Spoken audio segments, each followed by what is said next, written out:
Hey, it's Hu Tao, my favourite character in all of Genshin, and by far the cutest, no questions asked. Hu Tao formed a bond with me when she became my first ever 5-star, almost 2 years ago.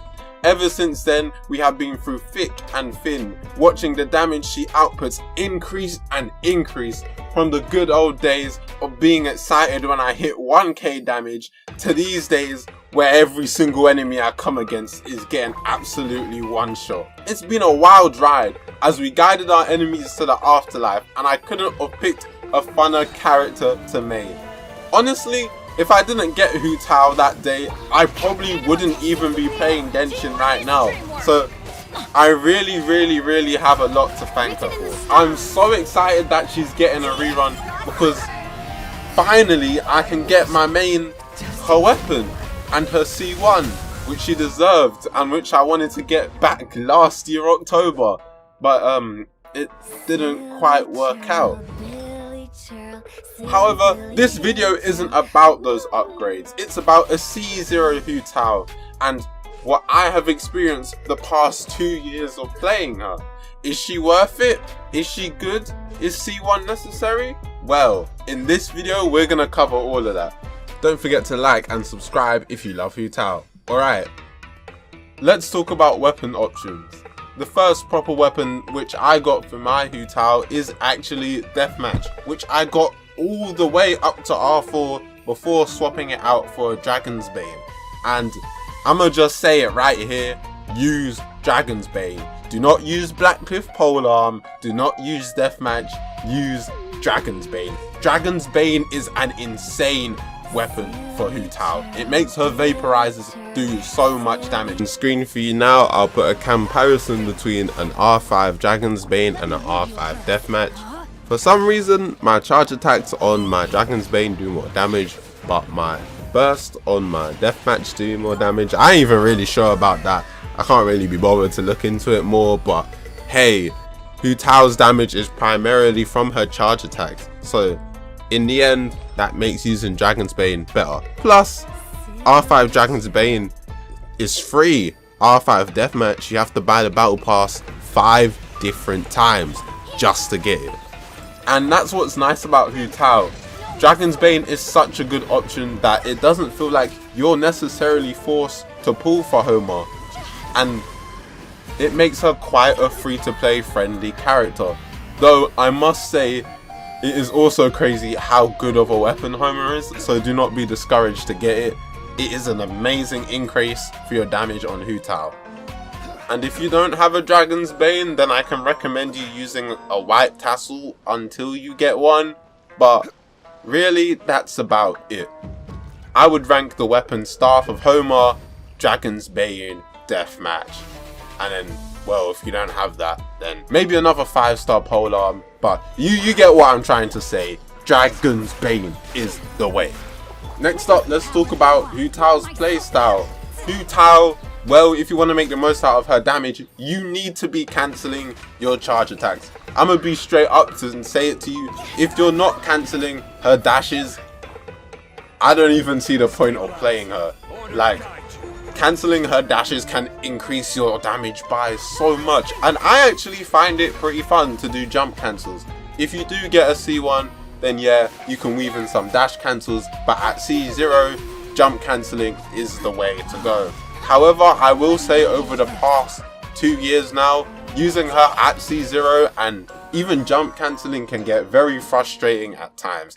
So I've even started, if I'm honest, using my Yoimiya over Hu Tao, specifically in the overworld, just because Yoimiya is so much easier to play when you compare them both at C0, and so much more convenient. It hurts me to say that as a Hu Tao main, but it's just the truth. However, in Abyss, where you're always going to have your stamina at max before the start of the floor, then she's actually amazing in there. The floor of her being C0, you won't really feel it unless maybe you're running back and forth across the floor because the enemies spawned in like different waves. But against boss targets, you're going to be loving it. In fact, I'll show my C0 Thundering Pulse Yoimiya versus my Hu Tao Dragon's Bane team. The main reason why using Hu Tao C0 can be frustrating in the overworld though is, you know, you're running around, you're sprinting, you're doing your thing, and then, oh, you want to fight, you want to charge attack? Well, too bad, bitch, you're out of stamina. But for Yoimiya, you just tap E and you start clicking. So honestly, as of right now, I have been preferring my Yoimiya over my Hu Tao, but still, I do rotate between the few, and in domains and instances where Hu Tao's stamina is full at C0, she's always going to be the clear winner. However, as you can see in my 2 clears, my Yoimiya clear was a measly 6 seconds faster, which honestly, props to Hu Tao. I think that was down to the fact that my Yoimiya had a signature weapon, and also my Hu Tao was above 50% HP a lot, but this was the way to make her do the most damage that I have available to me right now. I also feel for Hu Tao I could have played that one better because I was outside of Bennett's burst.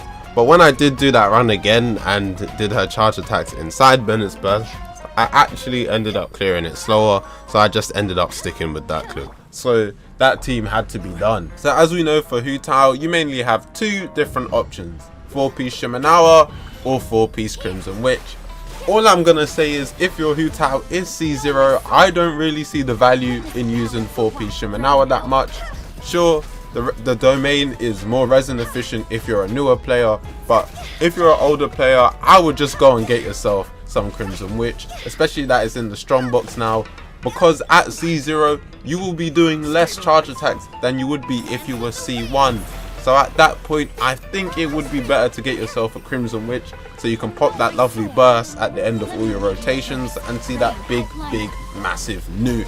Stat wise, most of the times you will be going with a HP Sands over an EM Sands, but of course that depends on your substats. If you're going for a HP Sands, you're probably going to want around 100 EM if you're using a Staff of Homer or, well, a Deathmatch. And if you're using an EM Sands, then of course you're going to want a lot more HP substats to make up for it. But with a Dragon's Bane, I would highly recommend you use a HP Sands. The only reason why I use an EM Sands is I'm already hitting the HP cap without a HP Sands for my Hu Tao build. And basically the HP cap for Hu Tao, for anybody who doesn't know, is that her damage bonus is a percentage of her HP up to 400% of your weapon's base attack.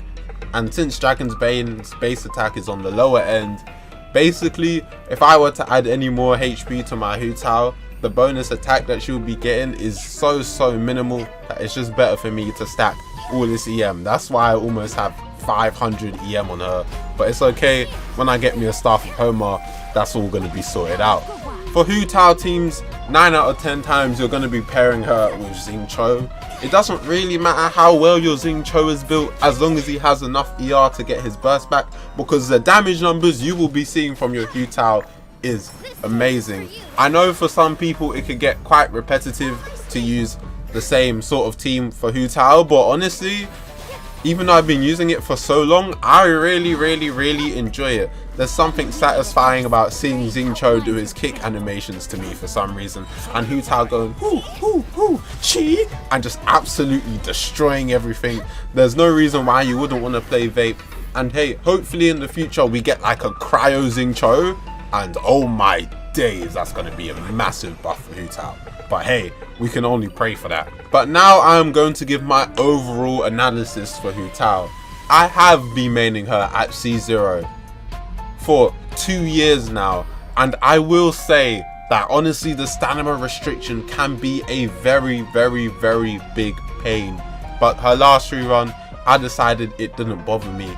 And I feel like the main place you will feel her stamina restriction is when using her in the overworld, if you're like sprinting around and stuff like that, or well, if you're in an abyss floor where you need to run back and forth. But against bosses in the abyss, that won't even bother you. You'll be iframing everything and you barely need to run around anyway. However, over time, as Genshin has moved along, there are other characters that do similar damage levels to Hu Tao, and are useful in much more scenarios, such as Raiden, or, you know, using Hyper Bloom now with Sumeru coming along. That has been pretty fucking broken. Like, if you compare the ease and damage from a C0 Al who literally just released to C0 Hu Tao. Playing C0 Al is a lot easier, and the damage is very, very rewarding.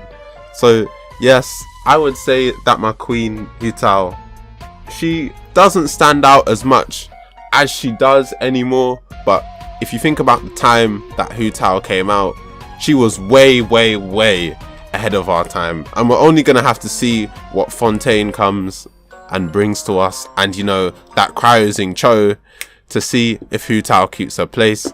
However, I must say, even with all these new units, Hu Tao can still have the biggest clear times, the fastest clear times against enemies, and so she has kept her place. So if you do pick up a Hu Tao, you definitely won't regret it. Though I will mention Hu Tao's best team is with Yelan and Xing Cho, and Yelan is rerunning right alongside her. So if you had to choose one or the other, personally I would edge you towards Yelan. But with that being said, for anybody planning to pull a Hu Tao, I wish you good luck, and I promise you, you're gonna love the hell out of Hu Tao, because Hu Tao is an amazing character. She is my favorite character, and wow, probably the best character I've ever played. And there's a reason why no character so far has been able to pull me off Hu Tao, apart from Yelan, who I will be C6ing, by the way. Okay, well, maybe we cut. And you honestly shouldn't be disappointed by her. I mean, come on, a character that was released near the beginning of the BAME is still godly to this day. What more could you ask for? Plus, on top of being an amazing character, Hu Tao is just so cute and adorable. So what more could you want? However, that is going to be the end of the video, so make sure you do drop a like and subscribe if you enjoyed. Hey, I got 2 years of experience, and I'm ready to pass that on to all of you guys, because hey, we're gonna enjoy Hu Tao together, and we're gonna love Hu Tao together, because when I say Hu Tao is one of the best characters in this game, she is one of the best characters in this game.